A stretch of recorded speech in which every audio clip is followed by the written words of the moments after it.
Mike, you sort of recording in private. That's great. Um, you sort of touched on it already, and so like let's talk a little bit about first deployments. I joined the Red Cross, I guess 16 months ago, 17 months ago. I've had the opportunity to deploy twice. I just remember feeling really nervous before I deployed, and I wasn't sure what to expect. And you don't really know what to expect until you get there. So I wondered, your first deployment was Harvey, you said, and sort of how did you feel before that, and sort of you think you said sheltering, but like for the rest of you, how did you feel before? What did you deploy as for your first deployment? How did your experience go? Obviously, went relatively well because you're still here, but let's start with Mike and come back this way. So my first one, it was during Hurricane Harvey, but I went to the dock at National. I had So what's the doc? Disaster Operations Coordination Center, so headquarters, right? National headquarters. There's still a mass care call every month, and so one of the things I would do, I'd hear people talk on that, and like, oh, I want to talk to them. And the Red Cross actually makes it really easy to reach out to anybody, right? Especially now with Teams and Microsoft. So I just started reaching out to people that would talk at this national mass care call to learn more. And then I got asked to go to the dock. It's scary. It's incredibly scary. Like, it's my first deployment. I don't know anything. I'm still a new person. I'm working at national headquarters as part of the national mass care team, which really I sat there and tried to stay out of the way, essentially, is what I did, but I learned a ton. And again, because I saw how, right, Harvey wasn't the only game in town at the time. I mean, you had Maria and you had some other things. So being at the dock, I could see how decisions were made to affect all of the operations, which has been incredibly beneficial because often we have multiple big events going on at the same time. So I can understand where we're not getting all the staff we need or as quick as we want them, and all the stuff we need is quick, because I could see how National does that. But I wanted to actually go out and do it. And so going to on the ground in Houston, Texas was my first real on the ground deployment. And I had no idea what I was doing. Yeah, I made a ton of mistakes. I did some dumb things, still do, but I don't know, it was a blast. And I started meeting people from all over the country. And so now when I go on deployments, you see your friends, right? I mean, it's people that live in California or Oregon or wherever, and you see them once a year, once every other year. So it becomes a bit of a reunion. Disclosure, he goes, if he could go every other month, he'll be a happy camper. I do like to go. But I do think you get to make an immediate benefit in somebody's life, in lots of people's lives. And there aren't a whole lot of professions that do that. And this region is pretty good about letting you go regularly. So Every other month. So Maria, what about your first deployment? My first deployment, this was during Storm Isaias. It wasn't a hurricane, it was a storm. I don't recall if it was 2020. I think it was 2019 or something. And we were on standby. So technically, if it's they were just trying to get information how many they were supporting nearby regions. And so here, our region were requested to have some teams on standby. We were on hold for like 2-3 days until I was like, are we leaving? Are we not? Are we leaving? What was this thing? And at the time, Kathy Kane was like, hey, are you ready to go? I'm like, yeah, let's go.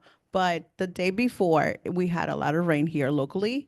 And so my first deployment was technically locally doing disaster assessment, which I got somewhat instructions. Hey, this is this coast street, between this street, and just go find trees. I was like, what? Yep, just go and find trees. I was like, okay. And I had done the overnight shift, which was kind of challenging, right? Not knowing DA didn't do the training or anything. Apparently, that was going to be my assignment locally.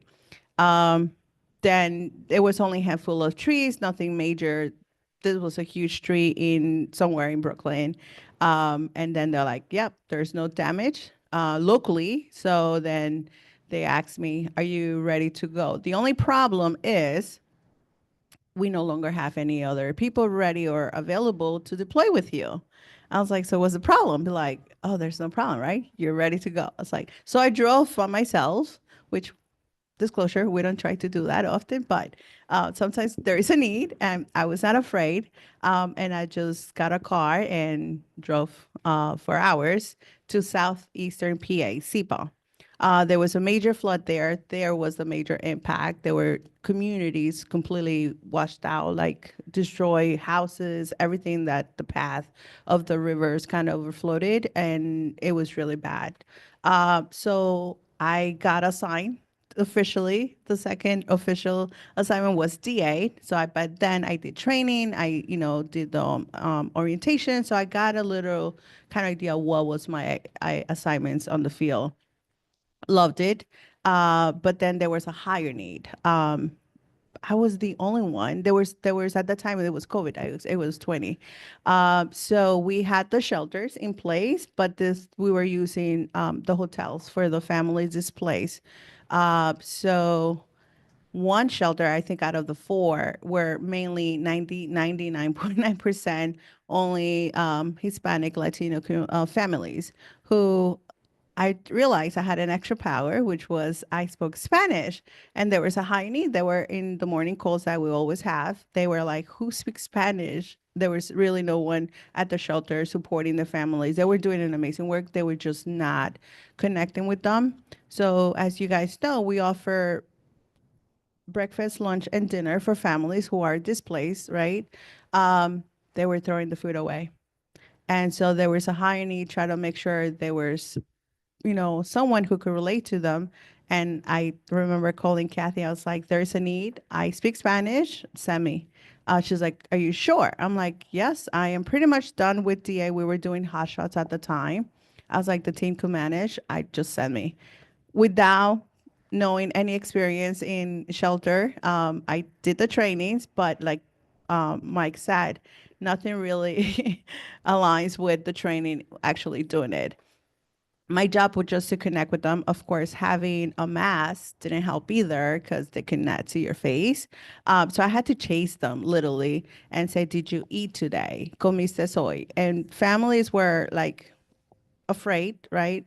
Uh, and then little did I realize that they were afraid because they thought that they had to pay for the food, and that's why they were not stopping, and because they couldn't afford a meal.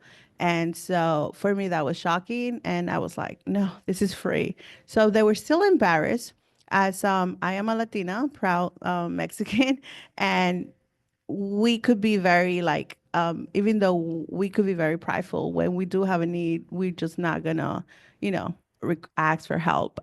So then I was like, this is free. So I was like, you don't have to come. So I will get like plastic bags and have snacks, lunch, whatever we were giving the day, either breakfast, lunch. So I was like, just here, go. So on the way, every morning they still had to go to work regardless they lost their house, because I guess they were all working together at a factory, that their boss told them, if you miss a day, I'm gonna fire you. So they couldn't even afford. They were going through the struggle and the need, and they still couldn't take time to look even for any resources.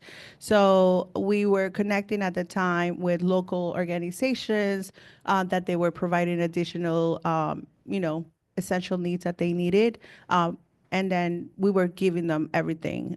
There were a lot of families who had children, 6 month little babies, to a year, 2, 3 years. So that for me as a Latina, I was like, there's more that we could do for them. So that was my first kind of mission moment, knowing that, okay, I speak Spanish fluently, and I could relate to them and understand what are their needs and support them. So for me, that was like, okay, there's more. We had amazing local organization that after we were there, our time, they end up staying longer as needed. And there was this single mom, Norma, I remember her vivid name, her little baby, Vladimir. He was like the cutest little boy running around happy. And the mom was very worried because she couldn't afford anything. And she was afraid that not even whatever remaining of her clothes and her stuff she was able to get. Um, So she was very stressed out. She could see her in her face. And I was trying to calm her, like talk to her, say, don't worry, we're going to try to get additional support, additional resources for you guys. Um, and she was like, am I going to be able to leave from this, from this location anytime soon, or how long? At that time, we didn't know SRT recovery, what were the plans at that time. But we were working to try to get them extension as much as we could, until the other partner was going to be able to get them longer. So that was still in the works. And then when they finally gave us the news, amazing news, that they were going to be able to stay 2 more weeks with the retro services. In addition, they were going to say possibly until a month with the other organization. That buys them a month and a half, more or less. She just started crying, and it was the little boy was like, "Mom, why are you crying? Why are you crying?" And I told him, I was like, "Mommy's crying because she's happy." And then she shared that she's like, he's so happy because he thinks that we're in Disneyland. So for me, I was like, oh, there was such a need there. And then later on, they were sharing how the creek, there was a water creek right next to them, that the waves of the water, how it just impacted. It came like, it was a 3-4 story building. It came to the third floor.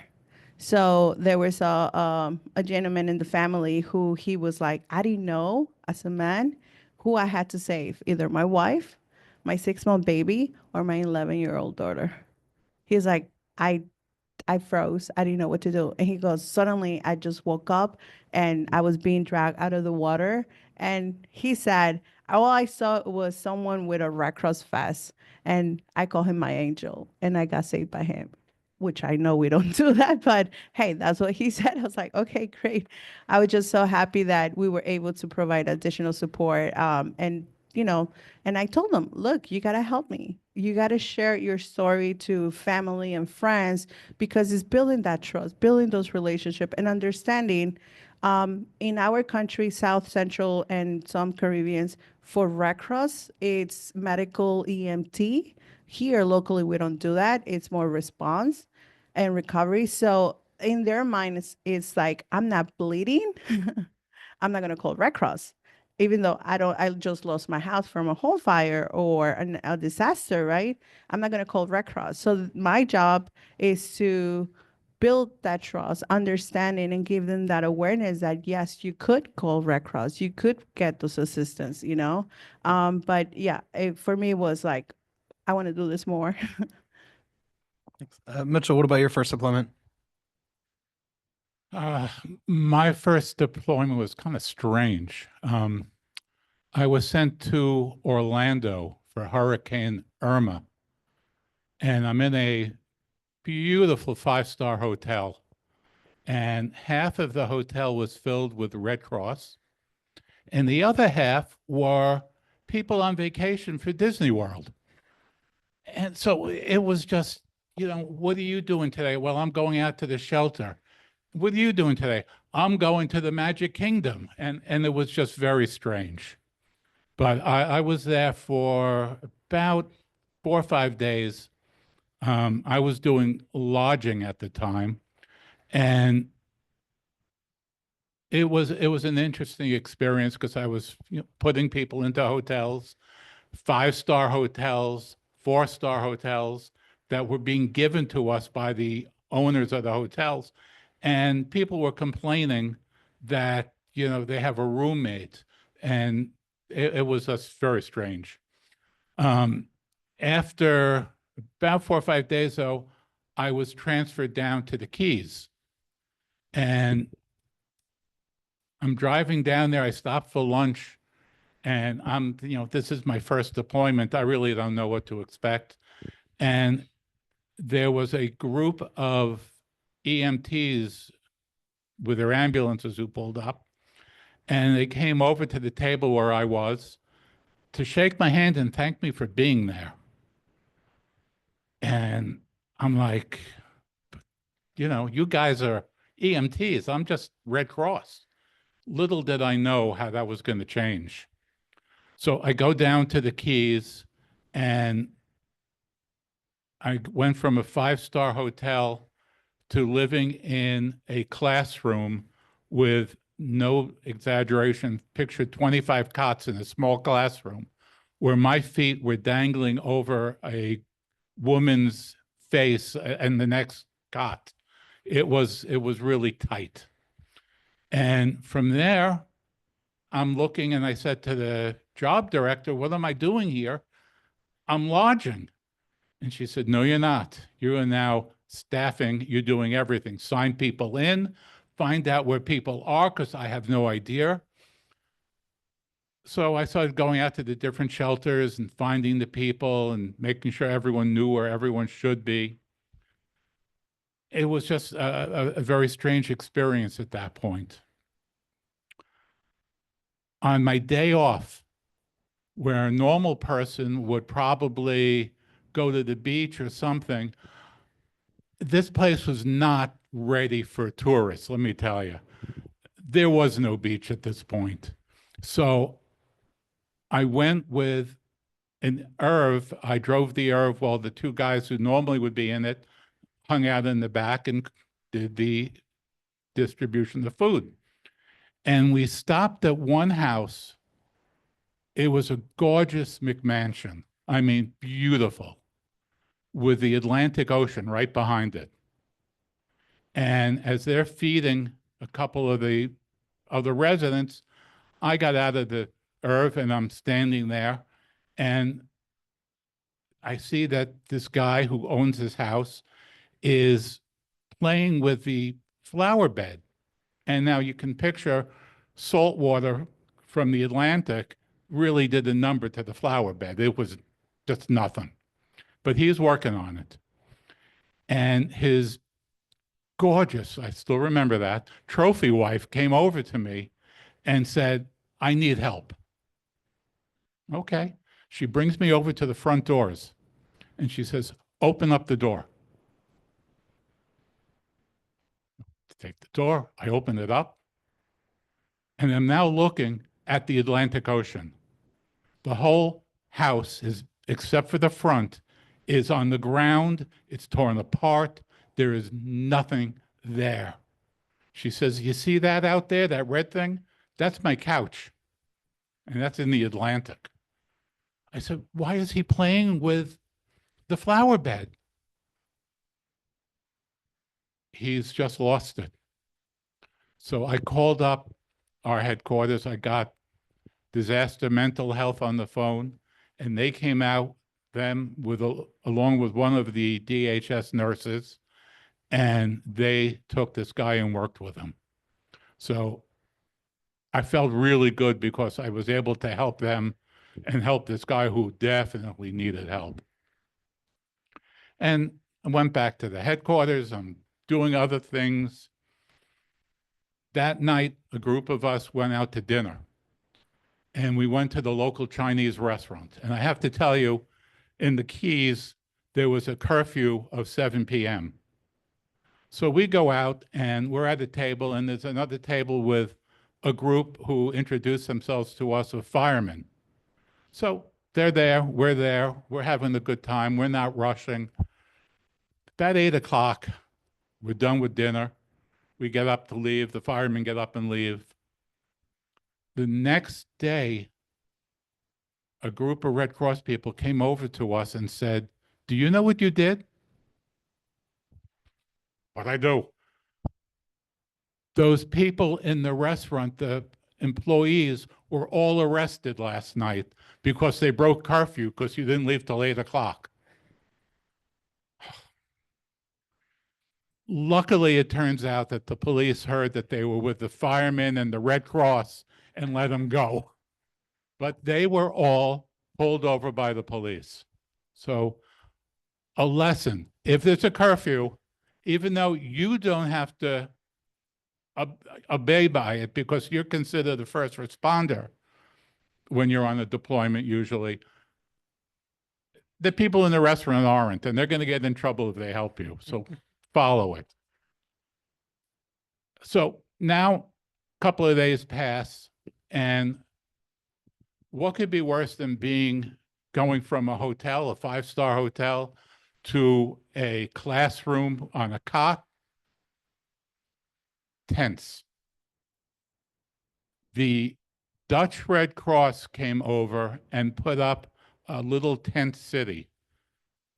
These huge, massive tents on an open field with showers that were open on the, well, mostly open, you know, bathrooms that were half open. You had to kind of watch who was in there and kind of walk around. It was interesting. And then inside the tent, though, I have to admit, I loved it as a camper because each person had their own little tent inside the big tent. So there was a cot, there was a little table and a fan. So it was great, except that in the daytime, it was 113 degrees in there. So you couldn't go in. But at night, it was a nice 80 degrees. But it was just tremendous because every single person you met came over and said, "You're Red Cross. Oh, thank you." Okay, you know, this is what we do. But just to us, this is what we do. To them, we are saving them. We are helping them. We're giving them a place to live. We're giving them food. It's an unbelievable feeling. Yeah. So that's just a lot to think about there. Other than I'm trying to think about first deployment, like things you could go back and tell yourself. If you could go back in time before you deploy for the first time, what would you tell yourself other than sort of respecting the curfew for service workers or European customs being a little and their sort of norms being a little different from ours? What's something that like, and you deployed a lot and you do this kind of work a lot of times. So like you've obviously learned some things over the years. So what, for people who haven't deployed for the first time or are thinking about it, what's something that you wish you would have known before you went the first time? First thing that comes to mind is the hardship codes. If you are going to deploy, look at those codes and take them seriously. When it says extreme heat, we're talking about 100 degrees, 113 degrees in the tent. And we're talking, you cannot be the type person who can't take the heat. Or reverse, if it's going to a blizzard, if you were deployed up to Buffalo right now, you better be able to take the cold. Read it. I will tell you that I've run into people on every deployment who have said to me, "I don't understand. You're putting me up in a staff shelter? I want to be in a hotel." Did you read the hardship codes? No. Well, you better go back and read them because you're in a shelter. Or, oh, this is one I get all the time also. There's no place to plug in my CPAP machine. Did you read the hardship codes? No electricity. What do you expect? So I would say that was probably the biggest thing I would say on a redeployment. Even if you were an experienced deployer, you got to watch. But for first-time deployers, they don't believe it. Let me tell you, you're going into a disaster zone. Believe it. As bad as you think it is, it's going to be worse. You are going to be in a place where you are going to help people who need help. You should not be the one who needs help. So make sure you know what you're doing. Make sure you read those codes. I can't tell you enough times. I'm sure DWE for the region tells you to read those codes. Read them. I'll just add another thought in there. I mean, obviously knowing what you're getting into, but also just if Maria and Mike, if you have thoughts on like how, for me, one of the tough parts was, what do you say when somebody thanks you for being there? You don't really feel like, I mean, I do public affairs. I don't do things that are tangible, but like, you know, there's so many people that do good work and people want to express their gratitude. So even if it's just something as simple as like, how do you react when people are sort of so gracious to you, or if you have other suggestions on what you wish you had known before. Well, on my first deployment after um it was Louisiana for Marco, Laura, Sita. There were, I think, 5 hurricanes back to back, and I was there for 2 months. That has been yet my longest deployment ever. Um, One thing that when I was a volunteer, I like that we have the deployment fundamentals. At the time, they used to do them in person. This is right before COVID. And I remember the class, they were asking who likes their own privacy, and everybody was raising their hands. Who likes, if you had the opportunity that you had no choice but to shower among others, who will mind that? And everybody was raising their hand. Who snores and or despise when people snore around you? Everybody, like, I don't think this class is for you guys. I realized mentally what I was preparing myself for. I really appreciate those kind of trainings because it gets you to have that mindset, right? What to expect. When I got deployed, and actually that's when I got to meet Mike. I went to run a shelter after the second time, and Mike was like, your wish has been granted. I'm like, my wish has been granted. Hi, my name is Maria. He didn't even introduce himself. He just said, your wish has been granted. And I'm like, cool. What was my wish to begin with? He's like, you're going to run the shelter in Alexandria. I was like, run the shelter. Mind you, I was in essay at the time. I was like, okay, sure. But luckily, I had the experience some way, somehow. I felt, that I was going to be able to do the job. And I was like, sure, which I love challenges. So that was another thing. I was like, I'll take challenge accepted. But yeah, I met a lot of volunteers that didn't read the quotes, and they were there upset because there was a really huge coliseum. We couldn't afford having different locations to have a staff shelter. Of course, there was no hotel nearby. And so we had to divide that. Typically, we don't do that, or we try not to, but when there is no choice, no other place, we had to adjust. And so we did. And so half of it was for staff and half of it for the families. And we had, of course, different shifts, day and night. And I was running the morning shifts. One of the volunteers was really, really upset. And she's like, this is false advertisement. And I was like, but she was really, really upset. I thought she was joking at one point, like she's making things up. No, she was really pissed. And then she's like, this is false advertisement. I didn't sign up for this. And so I couldn't help but laugh. And, I wasn't trying to be mean. I was like, so what did you sign for? If you didn't read the code, it's like, what did you sign for? I was like, I know this is what I signed for because, my region is awesome. And, we do have a reputation, unfortunately, but I every time I'm deployed, I value our region more and more because we do a lot of trainings. We get the support. And so she was like, I'm like, didn't your region give you this training? You didn't take this and that? She's like, no, this is not what I was expecting. So I do see the value of being prepared. And if it's your first deployment, I do encourage to get feedback from others and sort of settings like this, because it does prepare you mentally to what to expect. And of course, always wear your, be flexible and never take anything personal, because I know a lot of people might be under stress or overstressed or whatever the situation might be challenging. But always know that why we're there, right? For a mission to support families who are in need, right? Who are really desperately need the help. And, we're all one Red Cross, no matter what role we're playing or we're doing at the time. But if we know that we're there to make a difference and help those, I think that always helps us and gets grounded. But yeah, I think understanding what might be the challenge. And now I wish I knew this before as well.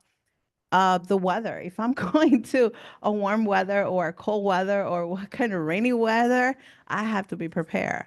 So one of my other, and I get to share more later, my Milan, when it was the minor, on a Unaccompanied minor. company minor deployment, that has been one of the strongest deployment I ever had, because it was very challenging and mentally challenging. And the weather. It was in Texas. So yeah, it's like 90, 80 degrees, 90, 100, no problem. Yeah. I always do the overnight because there's barely any people available or wanting to do the overnight shifts. I always volunteer to do it. Yeah, I remember I was packing. My mom was helping me at the time. She's like, "You need to buy to get your boots, your jacket, everything." I'm like, "Jacket in Texas? Who needs that? No, a sweater, it will be enough."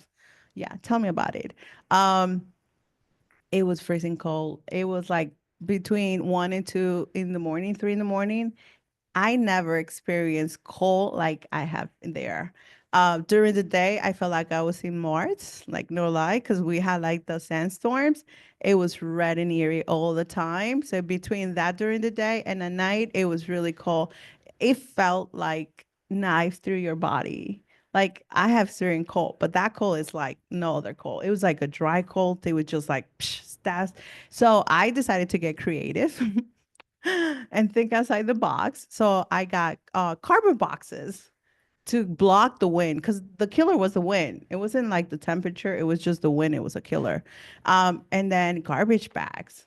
So I put myself in it as much as I could, and I did the top and the bottom, and I put the cardboard box, and I was hiding there because we did have to watch the kids overnight, which I knew they weren't going to go anywhere because they told me we get fed here, we play, we watch the TV. We're not going nowhere, but of course we had to do a job. And yeah, it was just the weather. And during the day, people were actually having first, second degree sunburn. And I have a picture that I had somebody who had like a mass of sunscreen because during the day was brutal. So yeah, I mean, just knowing the codes, knowing the weather, where are you going will definitely make a difference. And just bring like a clear bag to carry your stuff because sometimes you do have to shower and carry your stuff. So you have a plastic clear bag to carry your stuff. It's great. And never, ever, ever forget your flip-flops because you're gonna need that. Other than that, I think always be flexible and minded of, why we're there. And I think that helps. So Mike, do you have any other tips that haven't been mentioned already? Yeah, have fun. Have fun. Why I told Maria that her dreams have been met. Oh, there's actually a whole other part of the story with Brian Gerber saying, "Oh, Maria really wants to do this." And I'm like, all right, cool. But yeah, I mean, have fun with it. Like it's stressful, right? When you go and depending on your role, there's a lot of hurry up and wait, right? Depending on what time you go there. And it's amazing. And I get it, right? People they get there, right? You're giving up 2 weeks of your life. You want to get to work. It doesn't always work that way, right?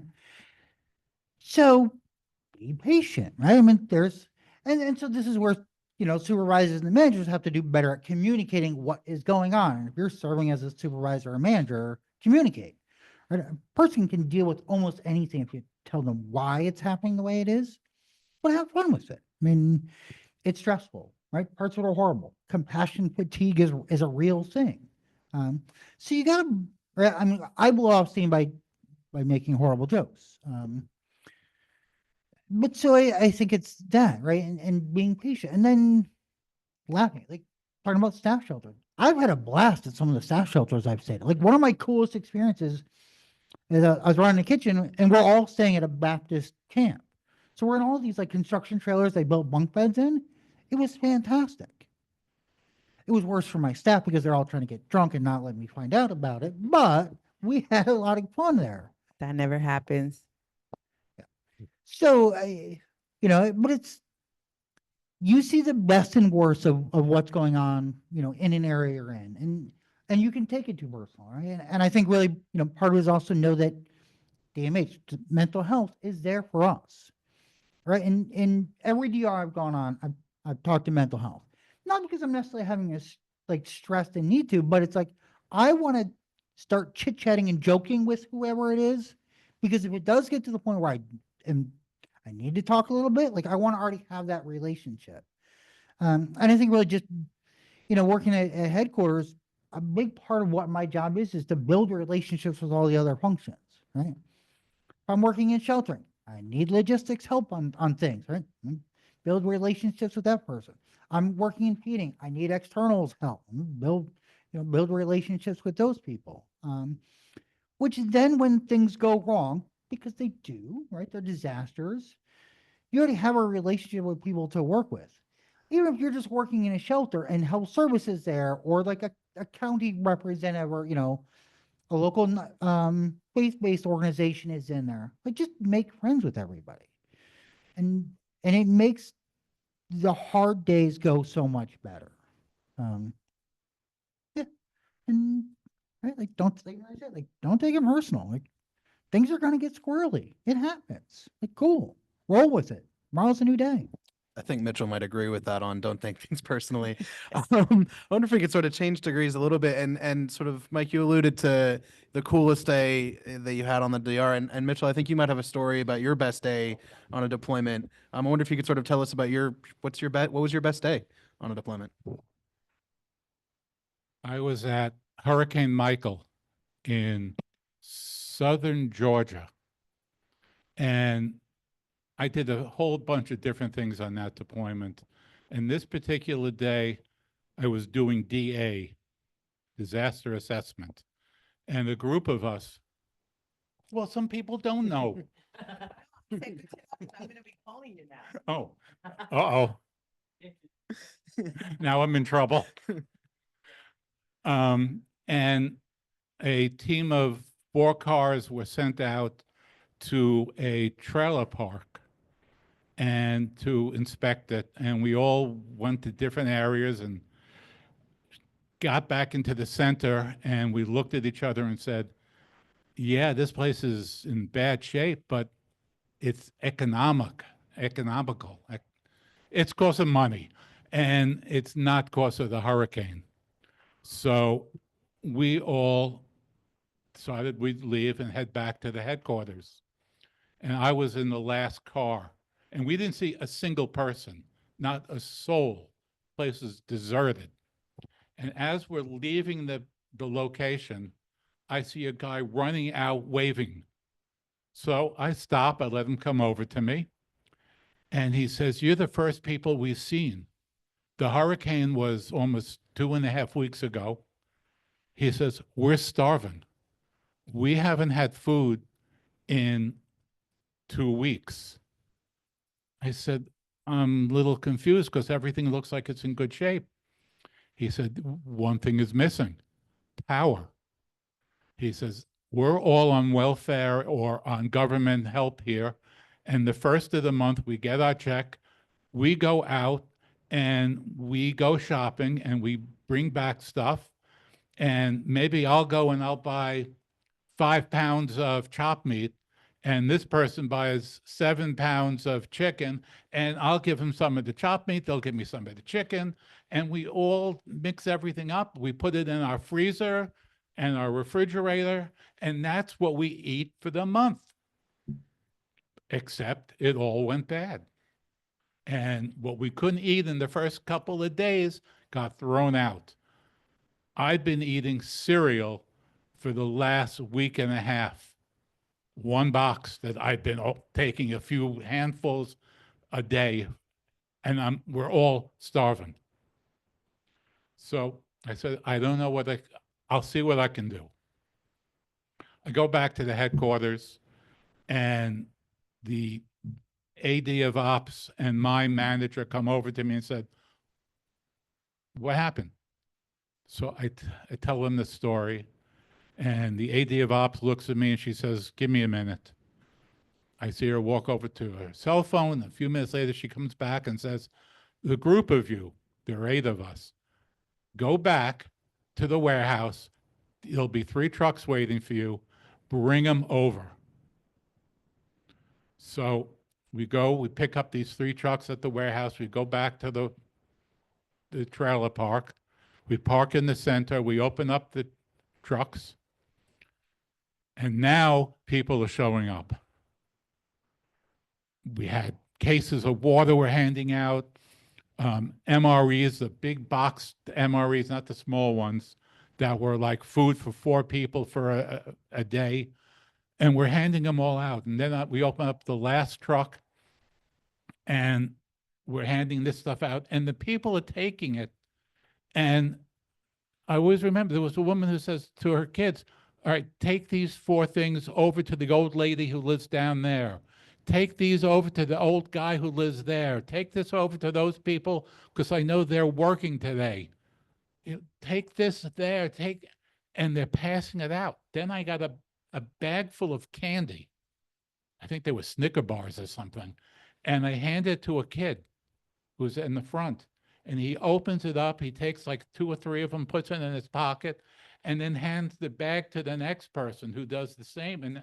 And all these little kids, these 5-year-olds and 6-year-olds, were sharing, which really shocked me.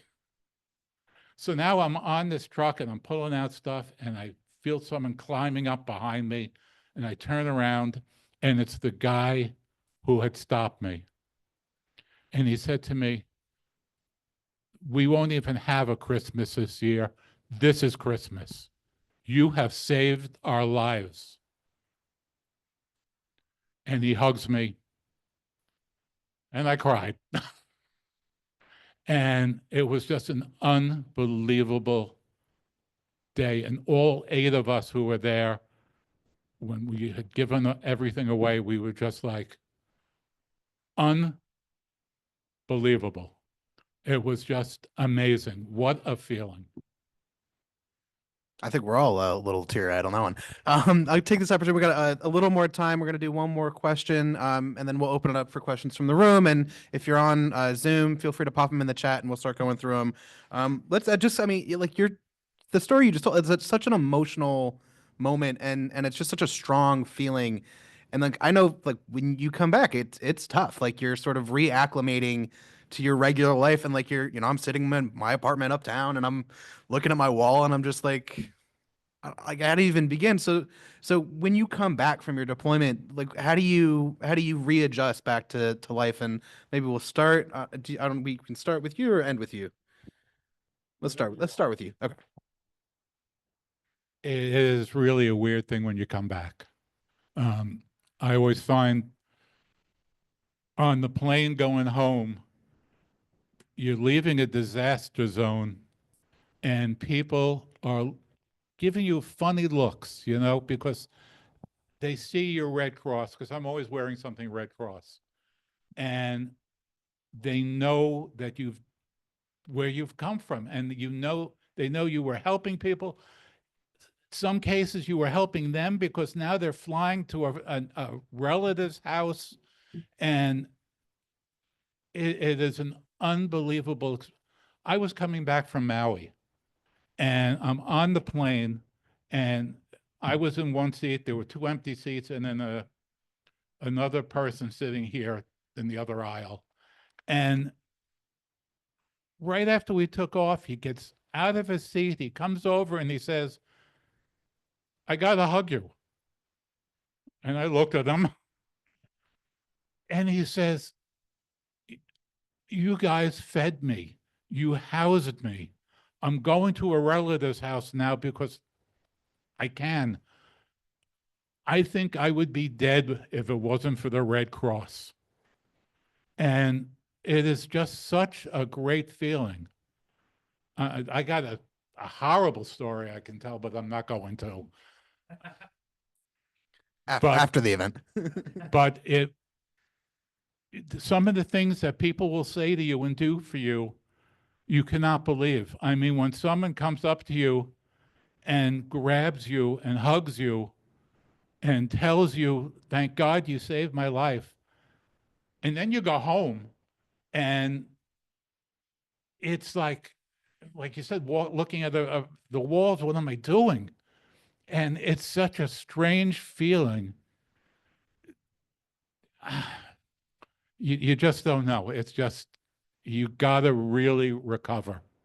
And I know in our region, mental health always calls.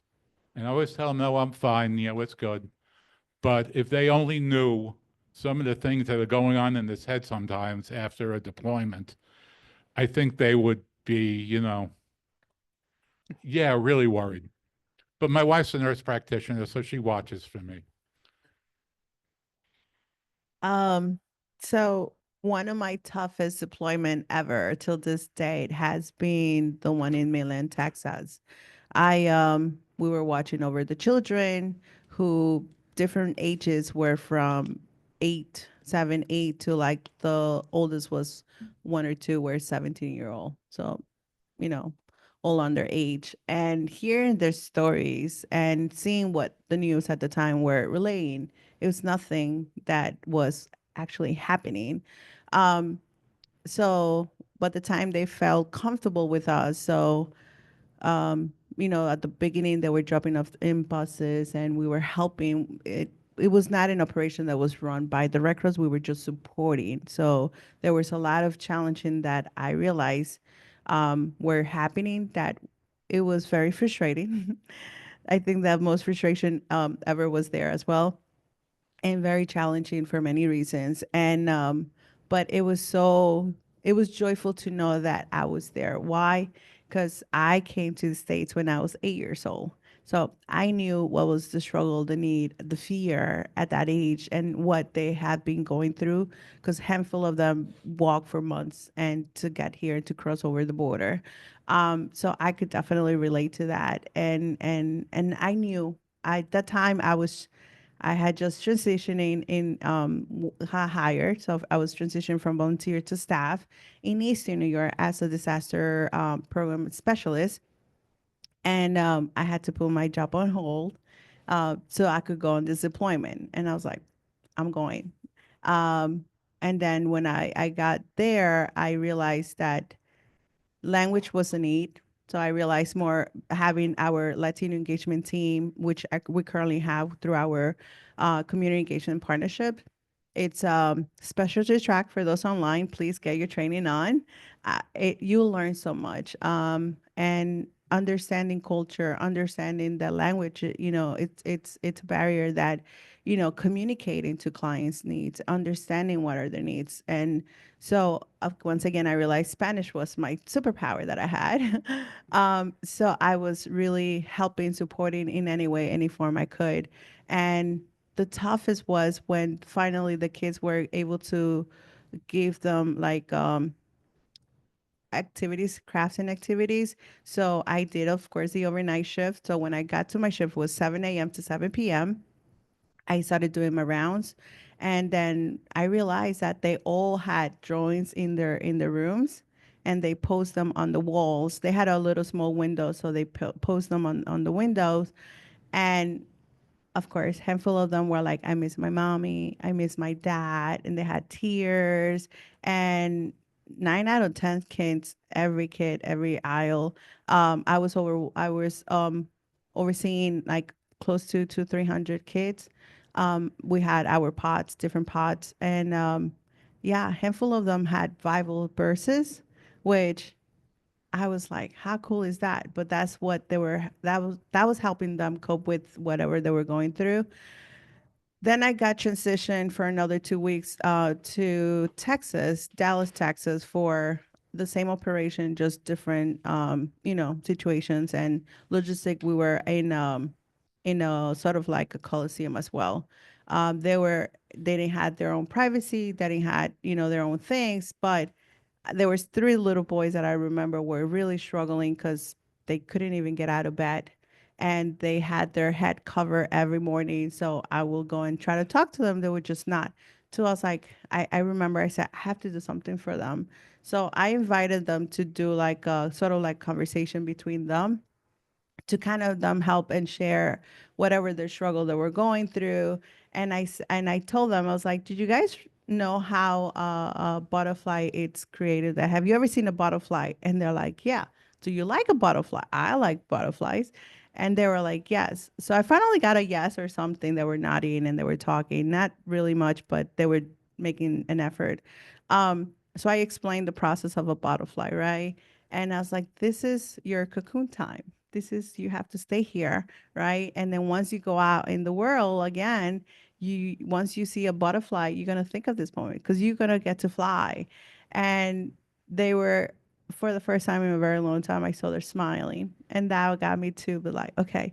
So then I went on and told them about the rainbow. I was like, I love rainbows. You guys love rainbows?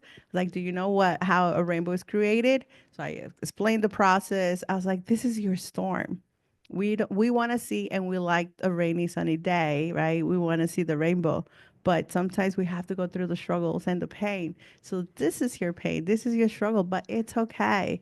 Whenever you go out and you see a rainbow and you see a butterfly, you guys gonna think of this moment.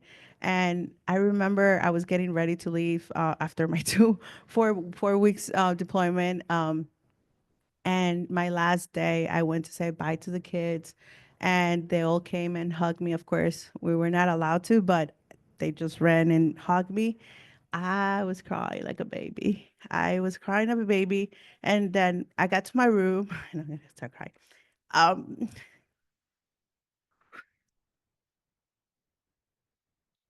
it didn't help the fact that I was transitioning um, from Regent.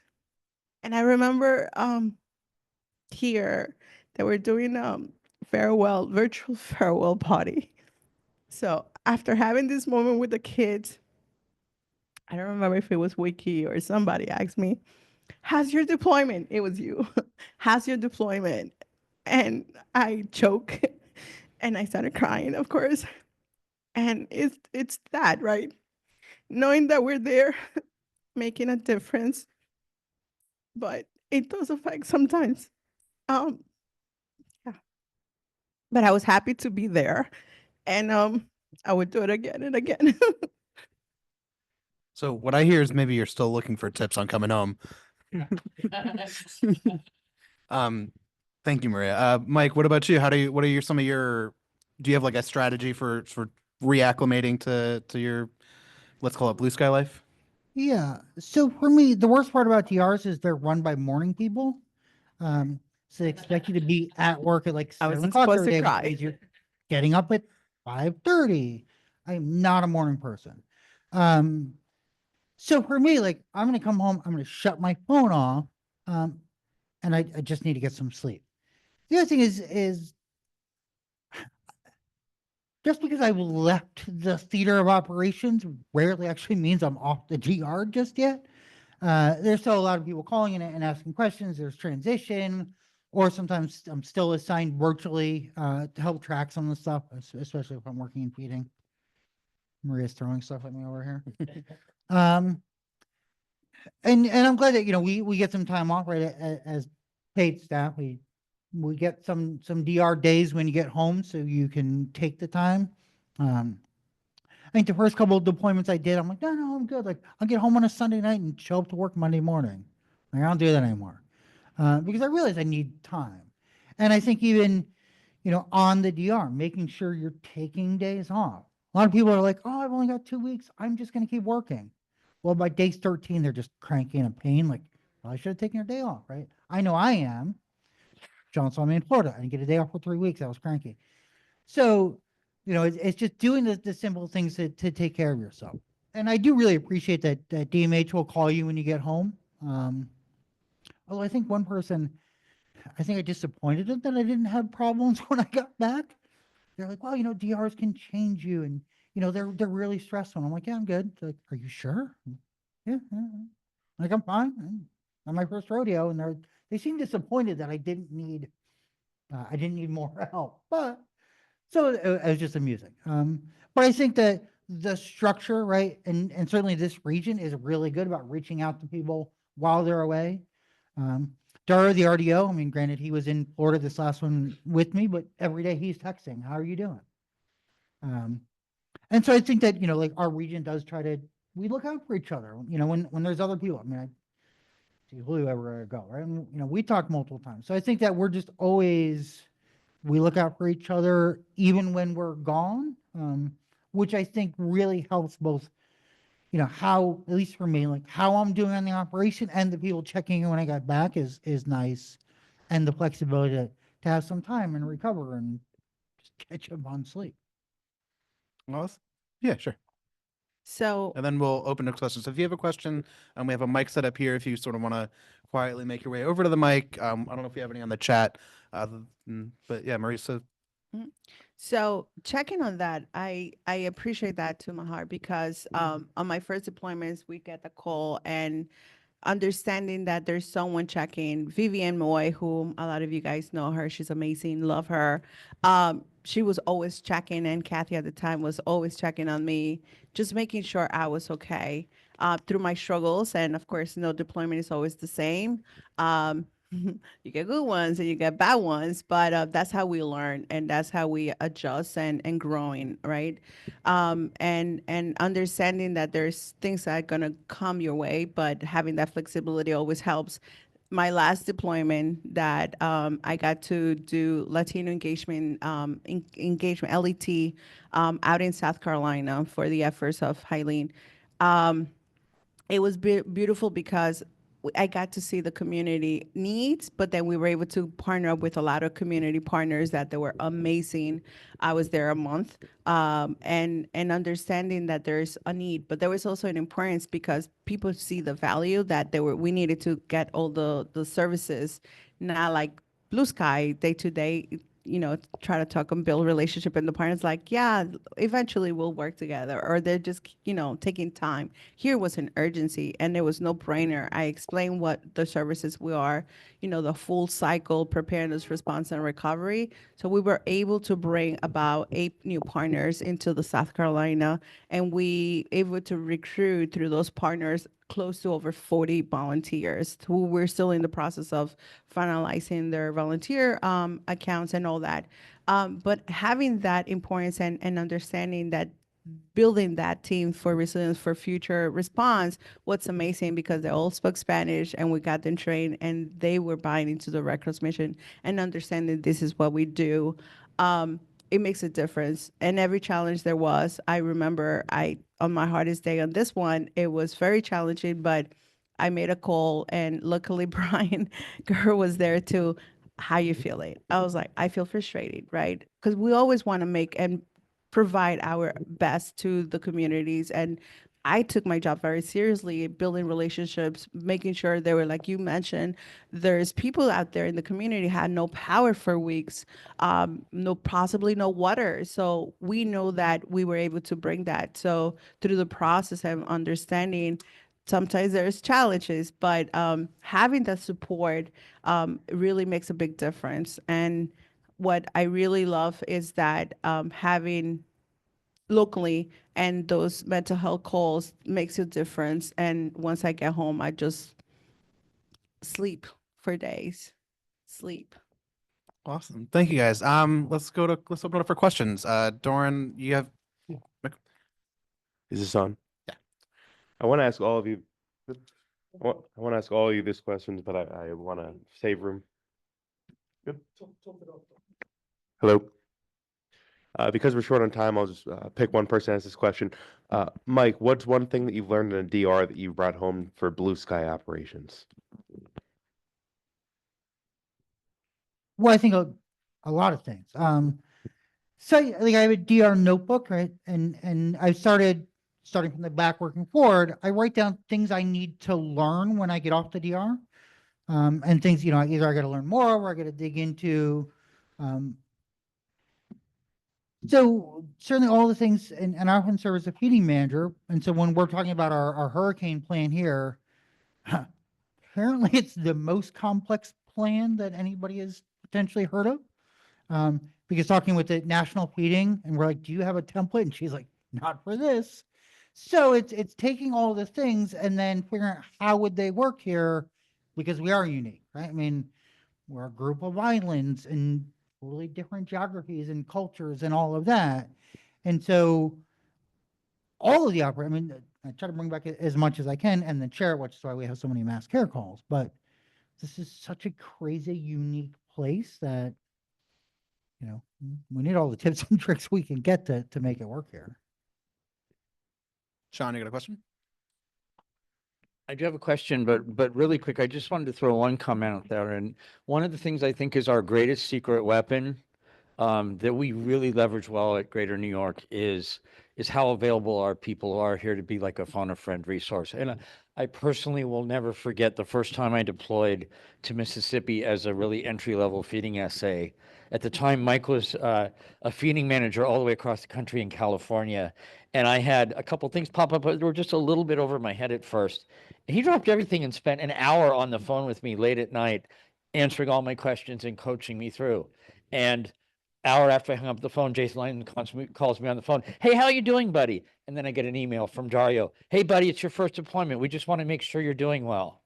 And when I went down to Florida, had a couple things percolating in my head and I wanted to bounce them off somebody. So I called Wiki and she picked up right away.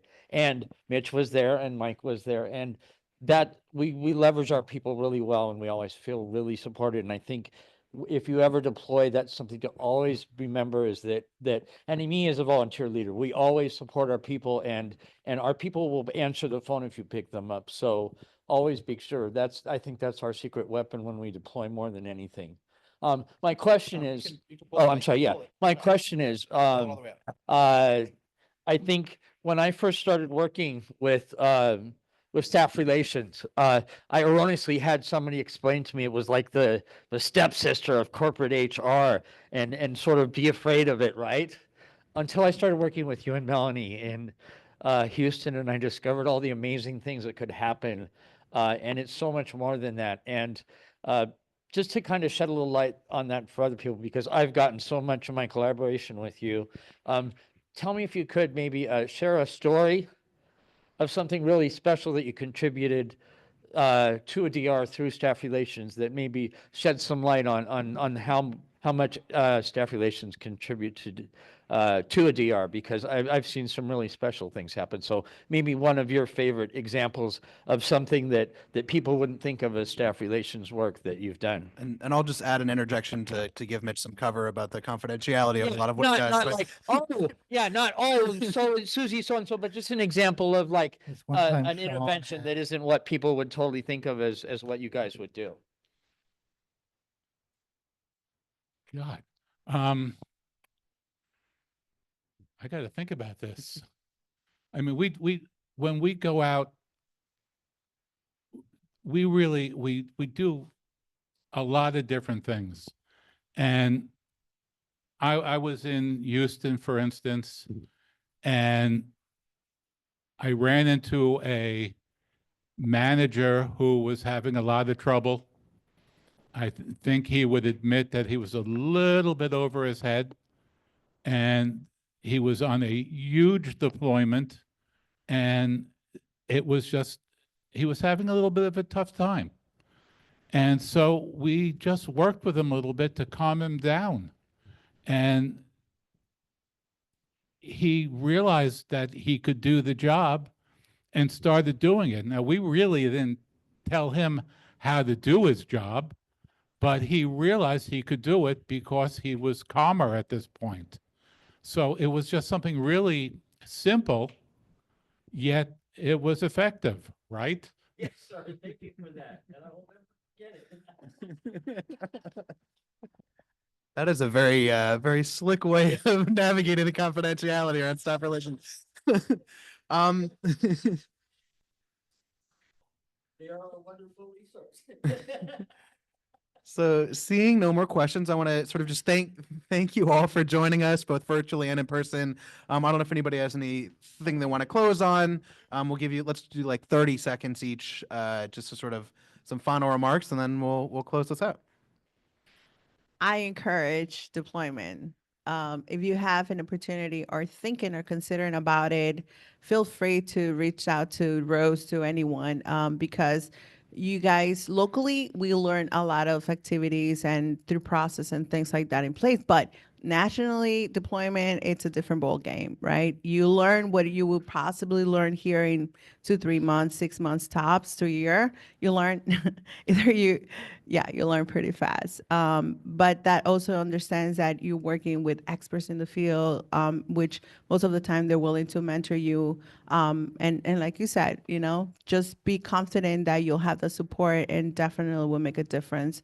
Deployments is fun. And I do encourage that.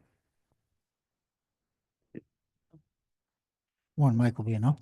Well, so we didn't sit talk a whole lot about the local aspect of all this. There is a lot of local responses, especially as we get into colder weather, right? So certainly in the city, we had a few mass care responses in the last week. They're going to pick up. I definitely think that everybody should deploy national if you have the availability to do that. But I fully recognize that not everybody has the availability to do that. And there's a lot of stuff that we do here locally, so you can get the same experience without having to get on an airplane. So I don't want to discount any of that. But yeah, I mean, there's a ton of stuff always going on here, and there's a lot of different training things for this weekend coming up. Yeah, there's also a bunch of mass care stuff that happens every month. So there are ways to come and learn more about the different activities so you can help here and deploy nationally. Okay. No recruiting for DA during Yeah, the panel, really. please. Yep. Locally, it's great. I mean, I'm a DAT captain. I do home fire. I do DA. I do other things local that are great. But let me tell you, if you deploy, it's a whole different world. The feeling you get every day is unbelievable. And if you aren't having that feeling, you go to staff relations and they will help you out. No, I'm serious. That is what we do. That is what we do. It's just a tremendous feeling you will get if you deploy.